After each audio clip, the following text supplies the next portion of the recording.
They told us it would be a turning point, that once we broke through Aachen, we'd be rolling through Germany like it was Normandy all over again. But they didn't tell us what it would feel like, the sound of tank treads on cobblestone streets, the constant threat of Panzerfaust behind every broken window, the smell of death mixed with brick dust and diesel fuel. They didn't say how every building in that city looked like it was holding its breath, waiting for one of us to exhale our last. All I knew was I was just a tanker, Private First Class Ray Cotter, and on that cold October morning, my world shrank to the steel walls of a Sherman and the thin slit of vision through a periscope smeared with mud and smoke. We'd crossed into Germany only a few days earlier, and the mood was a cocktail of adrenaline and dread. Aachen wasn't some nameless French village. It was real German soil, Hitler's own backyard. The brass had painted it as symbolic, like capturing this one city would shatter Nazi morale. Maybe it did. But for us grunts, it wasn't about symbols. It was about survival. Our platoon had been reduced to 3 functioning tanks. Mine was the Lucky 7, though calling it lucky was starting to feel like a cruel joke. She was an M4A3 Sherman with a busted radio and a loader who couldn't stop coughing ever since the last artillery barrage near Stahlberg. The crew, well, we weren't exactly fresh. Frankie, our gunner, kept a picture of Betty Grable taped next to the elevation crank. He said it gave him better aim. I didn't argue. Tito, the loader, was a Brooklyn kid with a bad attitude and a worse poker face. He talked big but flinched whenever a round went off nearby. Me, I drove and I prayed. Mostly the second. We rolled into the outskirts at dawn. Fog clung low to the ground like it didn't want to let go. Ruined houses stared at us with broken eyes. Every shadow felt like it had a trigger finger. The infantry was supposed to sweep ahead of us, but they were pinned down somewhere near the cathedral. So we moved in solo. It was the kind of order that made your stomach knot in protest, but orders were orders. That's when we first saw it. A hulking shape down a side street, barely visible through the mist. At first, I thought it was just wreckage, maybe a burned-out half-track. But then it shifted. Slowly, deliberately. It was a Panther. Clean paint, fresh tracks, turret turning with the slow confidence of a hunter. Frankie cursed under his breath. "That ain't no ghost," he muttered, gripping the traverse handles. I pulled back hard on the controls, jerking Lucky 7 into reverse. The engine groaned. The Panther didn't fire. Not yet. It was watching us, measuring. We ducked behind the crumbling husk of a bakery, bricks raining down as we clipped the corner. I could hear Tito fumbling shells into the breach, whispering something that sounded suspiciously like a prayer. And then boom. Not from us. From the Panther. A high-velocity round cracked through the bakery wall like it was cardboard. Shrapnel sprayed across the turret. Frankie screamed. Just once. Then silence. I didn't have time to check. The turret kept turning. Tito kept loading. I kept driving. We circled wide, trying to flank. The Panther was too slow to follow. Or maybe it didn't care. Maybe it was toying with us. We found cover near what used to be a school. The playground still had a swing hanging by one chain. It creaked with every gust of wind. Tito finally looked at me. His face was pale. "Frankie's gone," he said. I nodded. There wasn't anything to say. Not really. And that's when the air changed. Not the temperature, not the wind, something else. Pressure. Like the city itself was leaning in, listening. Tito noticed it too. He stiffened. We both heard footsteps. Not from outside, but inside the building we were parked beside. Soft, deliberate steps. Too steady to be a scared civilian. Too slow to be one of ours. Tito grabbed his sidearm. I reached for the hatch, but before we could move, the Panther reappeared. Not where we expected. It was behind us. It had circled the block somehow, silent as a ghost. Its gun pointed straight at our rear armor, the softest part of any Sherman. We were dead. I knew it. Tito knew it. But it didn't fire. Instead, its turret slowly turned away, scanning the street. I can't explain what happened next. No shot, no explosion. Just the Panther stopped. The engine sputtered, then died. No movement. Nothing. We sat there, waiting for the shell that never came. Eventually, I climbed out. gun drawn, careful. The panther was still, too still. When I got close, I saw through the open hatch, and I swear to this day, I don't know how to explain it. The crew inside was dead, but not recently.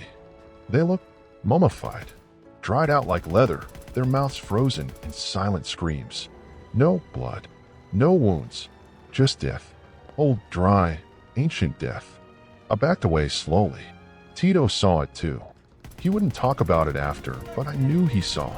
That night, we bivouacked near the Rathaus. Infantry finally caught up with us. Captain said we'd taken out a major threat. I didn't argue. They asked about Frankie. I just shook my head, but I didn't tell them about the panther. Didn't tell them it moved like it was alive. Didn't tell them about the feeling in the air. Didn't tell them the turret was still warm to the touch.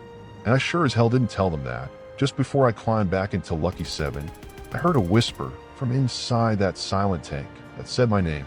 Just my name. Quiet, like someone remembering it. Then nothing. Only the wind and the slow creaking swing nearby. We didn't sleep that night. Not really. Even with the infantry finally dug in around us, and the occasional bark of an M1 in the distance offering the illusion of control, the city refused to rest. Aachen breathed differently after dark. Deeper, slower, like it was watching. Every alley held its breath. The shattered windows seemed to flicker with movement, but when you looked, there was only darkness and a cold breeze that smelled of wet plaster and cordite. Tito had wedged himself into the corner of the tank's interior, arms crossed tight over his chest. A cigarette burned down to the nub between his fingers, unmoving. I didn't ask if he was thinking about the panther or the whisper. I knew the answer. Same thing I was thinking about. Morning came not with light, but with a sickly grayness that barely pushed back the night. The sky looked like a soaked sheet hanging heavy above the rubble. Our orders were to push toward the center, near the Ellison-Brunnen, a Roman-era bathhouse that had once made this city famous for culture and healing. The irony of trying to conquer a spa town with steel and fire wasn't lost on anyone. But there were whispers in command, not the strange kind, the human kind, that the Germans had dug in near the baths, using the old Roman catacombs for ambushes. What had once been built to carry water and warmth now carried mines, machine guns, and young men with grenades in shaking hands. We moved with another Sherman, called Sign Dog 9, and a group of engineers tasked with clearing debris. It was slow work. The streets were narrow, and the ruined buildings formed natural choke points. Every few feet we had to pause while the engineers checked for booby traps. Our tank's hull was smeared with ash from the bakery and dotted with holes where shrapnel had kissed the steel. Tito and I didn't speak much.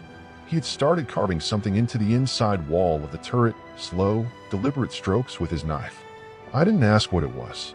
You don't interrupt a man trying to keep his mind from cracking. When we reached Theaterplatz, it hit us how gutted the city really was. The Aachen Theater had once been a proud building, a place for Beethoven and Bach, polished floors and gold trim. Now its facade was a yawning wound of bricks and twisted iron. The columns had crumbled into grotesque shapes, and the stage where actors had once performed tragedies now served as a crude gun nest. We got our first real taste of what fighting in a German city meant when a Panzerfaust came hissing out from one of the balconies, trailing smoke like a comet. It hit Dog 9 on the left track. The explosion was sharp and immediate. No fireball, just a violent burst and a sickening screech of torn metal. The tank lurched, shuddered, and tilted. The crew bailed out fast, all except for the loader, whose leg had been crushed under the jammed hatch. He screamed as the flames took him, and there was nothing we could do. Tito tried to open the turret's top, but it was already too late. The smell of burning flesh didn't linger long. Another shell screamed in and sent us diving behind a stone archway where once lovers must have paused before the opera. I kept thinking how that tank had looked the night before, the Panther still and dead, and I wondered if this wreck would sit the same way, a ghost of fire and steel decades after the war. The engineers scattered, but not far. There wasn't anywhere safe. We returned fire with our 75mm, clearing the balcony and collapsing part of the theater wall. Stone fell in heavy slabs, kicking up dust that made it hard to breathe. A couple of Germans tried to run, teenagers in gray-green, rifles too big for their arms, and were cut down by Thompson fire from the infantry. I watched one of them crawl with half his face missing. He didn't scream, just dragged himself toward the ruins, his hand outstretched like he was reaching for something he dropped. Maybe a photo. Maybe a piece of chocolate. Maybe nothing at all. When we moved forward again, the radio crackled to life with new coordinates. An outpost near the bats had gone silent. No response for over an hour. We were to proceed with caution, link up with a recon squad, and assess the situation. The officer's voice was strained, like he wasn't sure if we were the right crew for the job. He wasn't wrong. The route took us past what had once been a bookstore. Glass crunched under our treads. Pages floated in the air like snow, burned at the edges, some still legible. Tito reached out and caught one, stared at it for a while, then stuffed it into his jacket. I asked him what it said. He didn't answer. The recon boys were holed up in a gutted cafe. The smell of coffee was faint, almost surreal, as if the walls still remembered better times. One of them, a wiry corporal with eyes too old for his face, waved us in with short, quick motions. He explained that the entrance to the bats had been rigged with explosives, the ground around it laced with deadfall and glass. He said they heard voices from inside the tunnels, but when they sent someone in, a kid named Barrett from Ohio, he hadn't come back.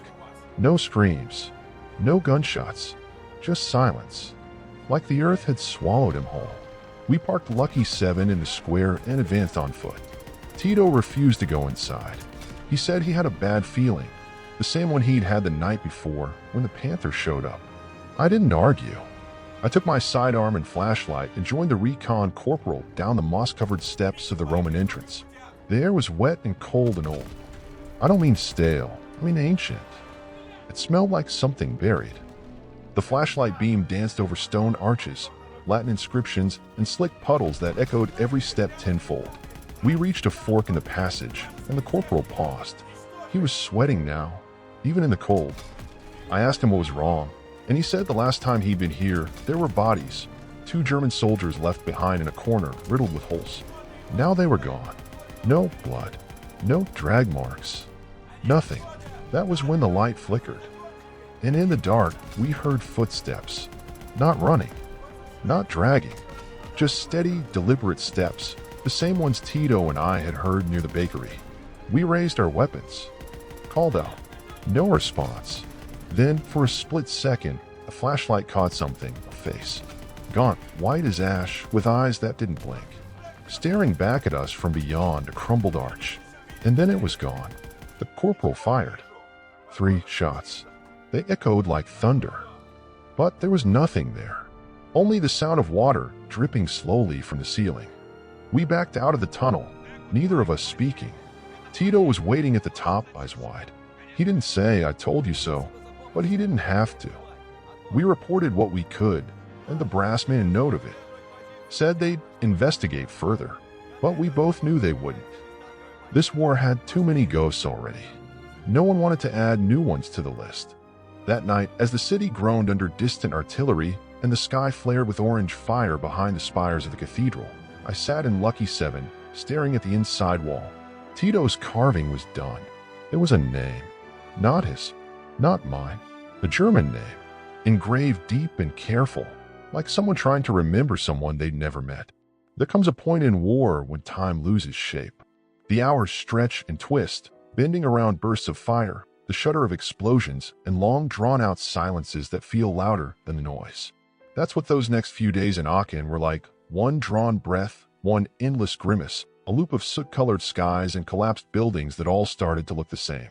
We kept pushing inch by inch, through streets that weren't really streets anymore but narrow alleys carved by destruction. The city seemed to resist with every brick, as if the bones of Aachen itself didn't want us there. And yet, we advanced, not because we believed in some great purpose, but because stopping felt like drowning. You either moved forward or you sank.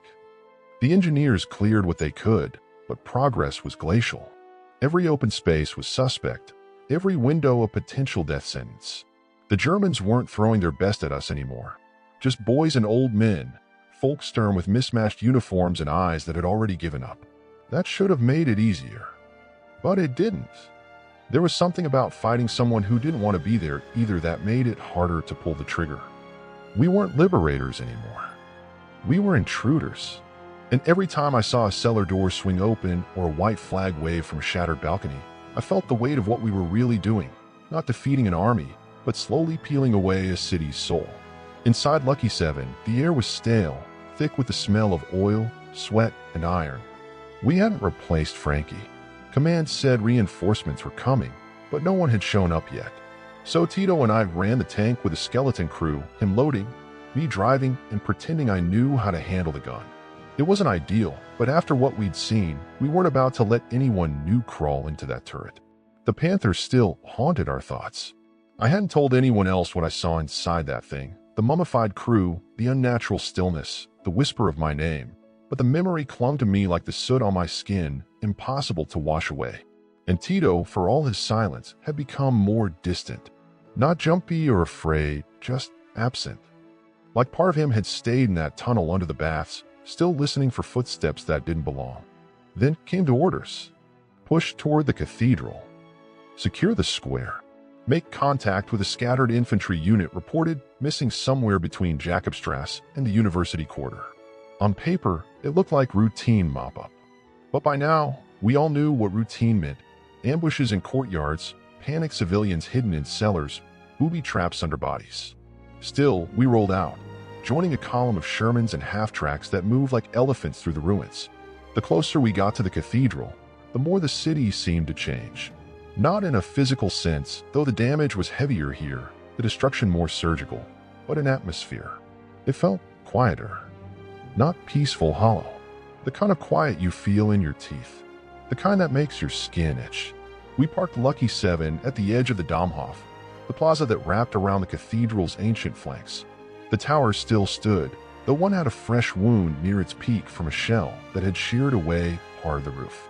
There was something deeply wrong about seeing a structure that had stood since Charlemagne now scarred and blackened, as if history itself had buckled.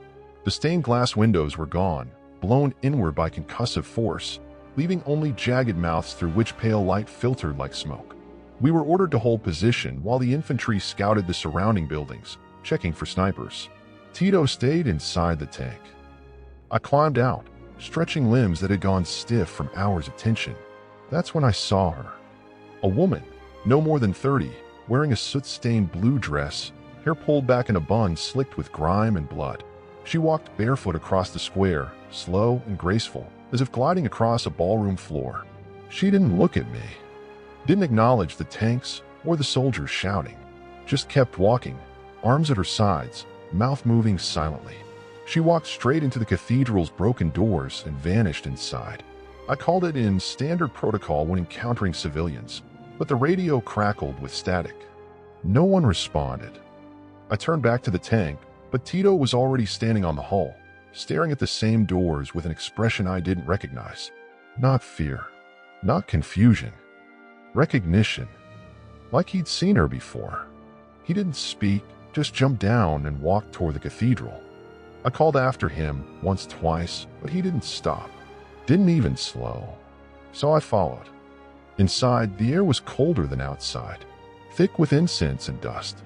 The nave stretched out before us, filled with collapsed scaffolding, pews torn loose and splintered, and the faint echo of water dripping from broken stone. Sunlight streamed in through the shattered windows, cutting through the gloom in pale gold shafts that seemed too delicate for a place so broken. And there, near the altar, the woman stood. Still barefoot, still silent, her dress rippling as if moved by wind we couldn't feel. She looked at Tito, then at me, then pointed down. We followed her gaze. At the base of the altar, hidden behind rubble and a half-collapsed column, was a small iron door, barely visible unless you were standing right in front of it. One of the infantrymen, Sergeant Hauser, had joined us by now, asking what we were doing. I didn't have an answer. I just opened the door. The stairs beneath led into darkness that felt thicker than night. No smell, no sound, just cold, dead air. We descended, flashlights sweeping across stone walls carved with markings that predated the cathedral itself. Symbols I didn't recognize. Lines and spirals and something that looked disturbingly like claw marks, though far too deliberate to be natural. The hallway narrowed, then opened into a chamber, circular, with a domed ceiling, its walls covered in ancient Latin and broken statuary. And in the center, on a stone slab, lay Barrett, the missing recon kid. He was alive. Barely. Eyes wide, mouth moving, but no sound. His body was stiff, locked in a pose of agony. arms stretched outward as if nailed to the slab. No visible wounds. No blood. Just stillness. Like he'd been frozen mid-scream. Sergeant Hauser radioed for medics, but again, nothing but static. I moved closer to Barrett and placed a hand on his chest. Oh, not like death, worse. Like a thing pulled from a frozen lake. And then he blinked. Once, slow, deliberate. I stepped back. Tito hadn't moved. He was staring at something on the far wall. A carving. A figure holding a torch, surrounded by tanks, modern tanks, burning. Beneath it, a single word carved in deep Gothic script, verdant, cursed. Barrett's mouth opened wider, and the sound finally escaped. A whisper. Not his voice. A chorus. Familiar. The same whisper I'd heard in the Panther. The same tone. And it said, again, my name. We carried him out. No one stopped us. The woman was gone. The cathedral silent. When we emerged into daylight, the square was empty. Lucky 7 was where we'd left her. Tito looked at me for the first time in hours and said, "It's not the city. It's what's beneath it." We didn't talk about it again.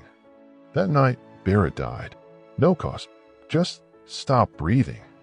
They listed it as shock. But I knew better. And I wasn't the only one. In the days that followed Barrett's death, something subtle but undeniable shifted in the air.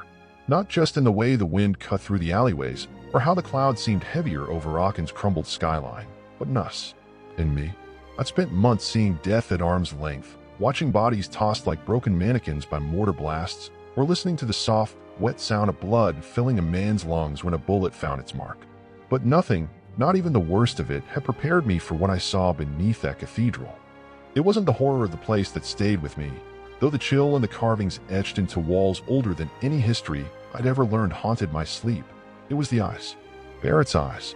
The way they pleaded, not for help, but for release. There was something in that boy's gaze that whispered of things older than war, things that didn't belong in a world built by men.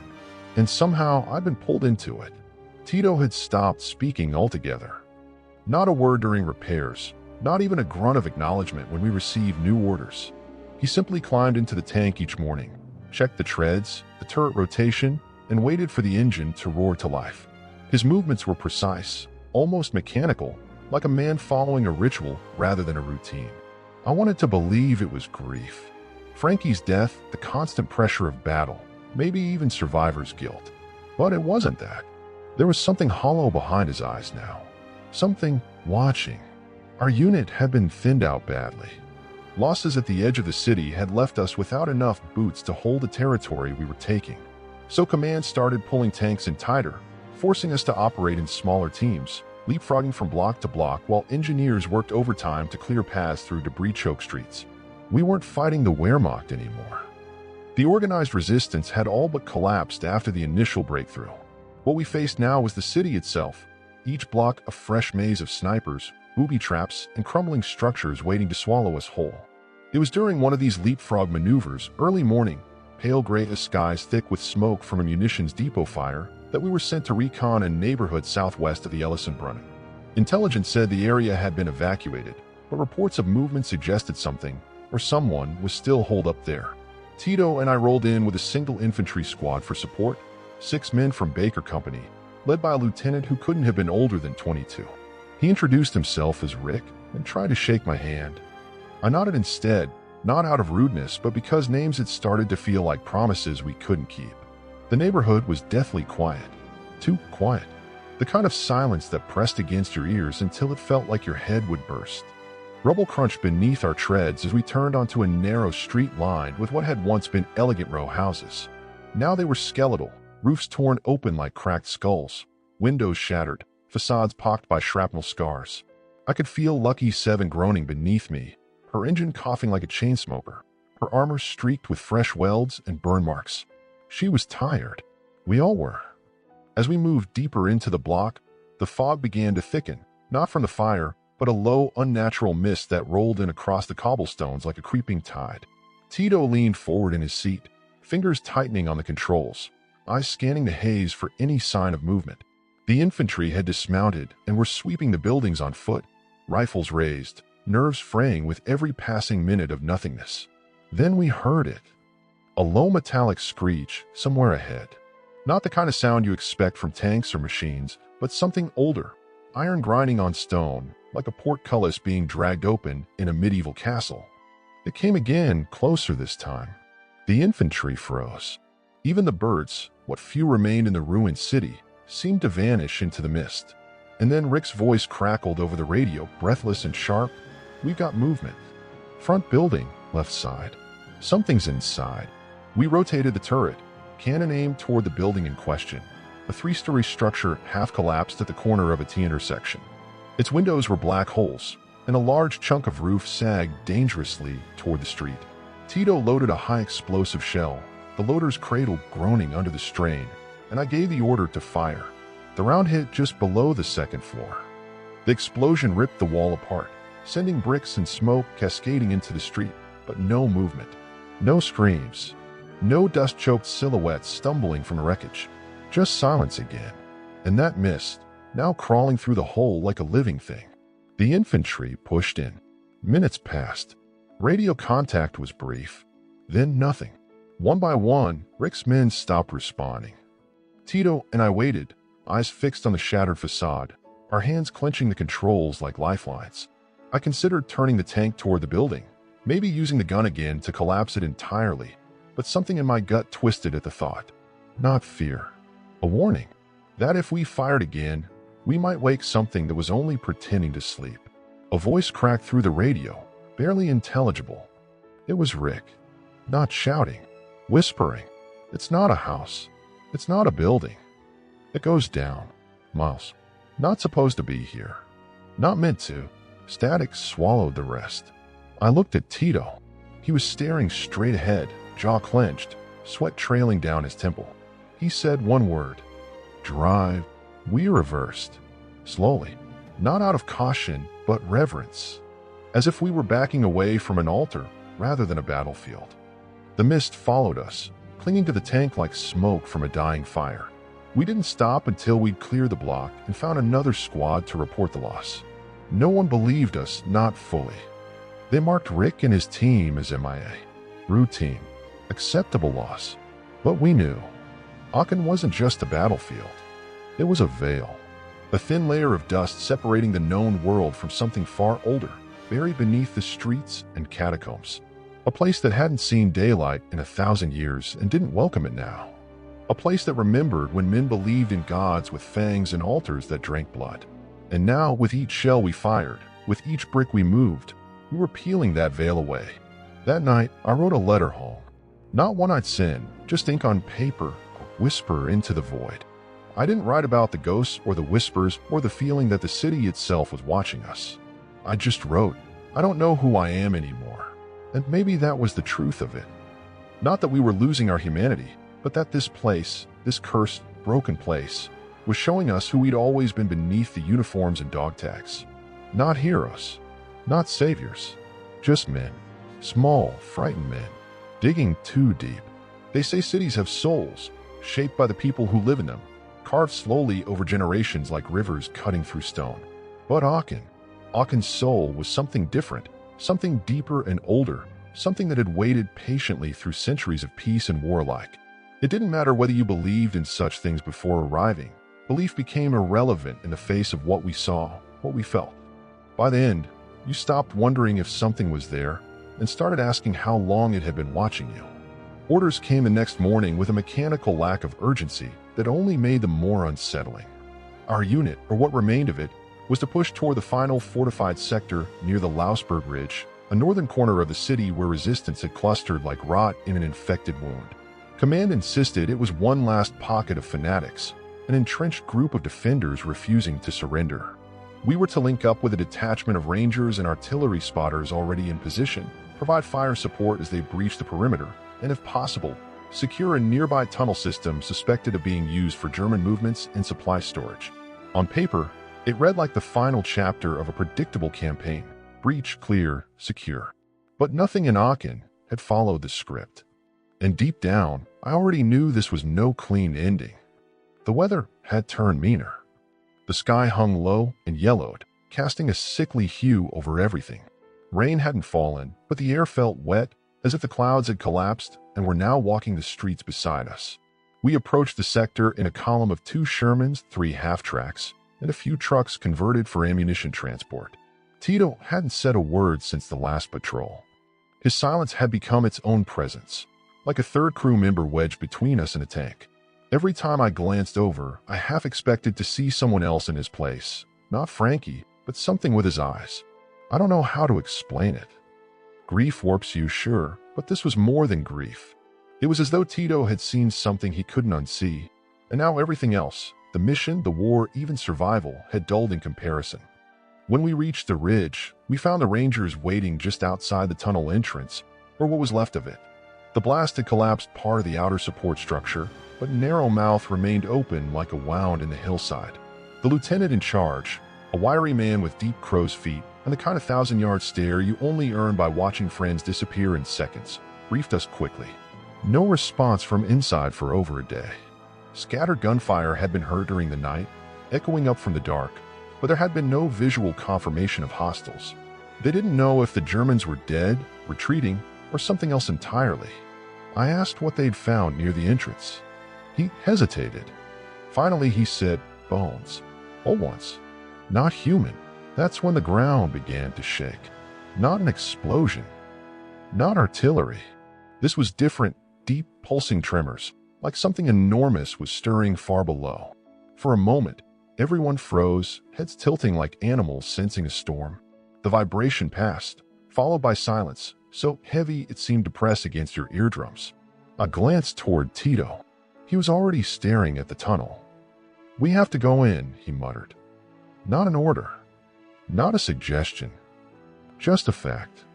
I started to protest, but something in his voice, or maybe in the air itself, crushed the words before they reached my lips. Maybe it was madness. Maybe the war had finally ground down what was left of his reason. Or maybe, God help me, we were supposed to go in. I gave the signal to dismount. We left Lucky 7 idling near the entrance, her engine rumbling low like a nervous heartbeat, and descended into the dark. The tunnel was older than any of us had expected.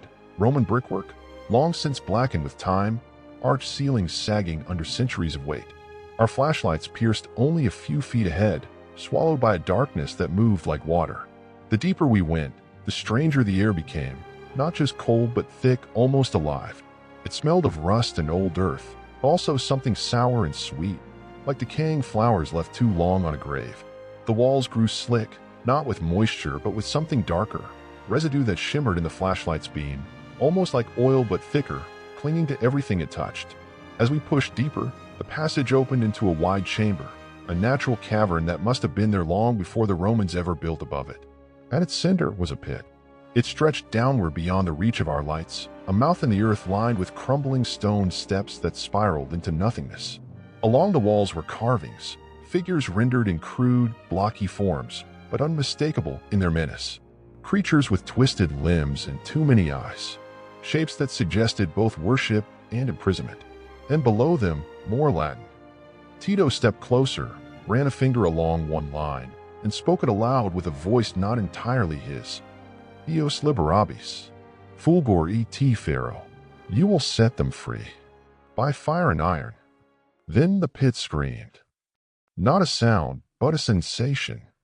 Like every nerve in your body suddenly remembered how to feel pain. Men dropped their weapons, clutched their heads, staggered backward. I fell to one knee, ears ringing with static. My flashlight rolled away, beam spinning across the chamber until it landed on something at the far end, something chained to the wall. At first, I thought it was a statue. Then it breathed. Its skin was gray, not like a corpse, but like stone. Its eyes were closed. Its chest rose and fell slowly, rhythmically, like the tide. Chains bound it to the wall, iron links as thick as my wrist, each one etched with symbols that pulsed with faint light. It didn't look at us, but I felt it watching. One of the Rangers moved forward. Just one step. That was all it took. The chains rattled. The cavern groaned. The light dimmed. And suddenly, Lucky 7's engine roared to life outside. We ran. Up the stairs, through the tunnel, into the burning light of the surface. Lucky 7 was gone. Tracks in the mud led downhill, toward the city. I called for a radio. Any frequency. Silence. No one responded. Then we saw the smoke rising from the cathedral. We found a tank an hour later, parked where we'd first seen the woman in blue.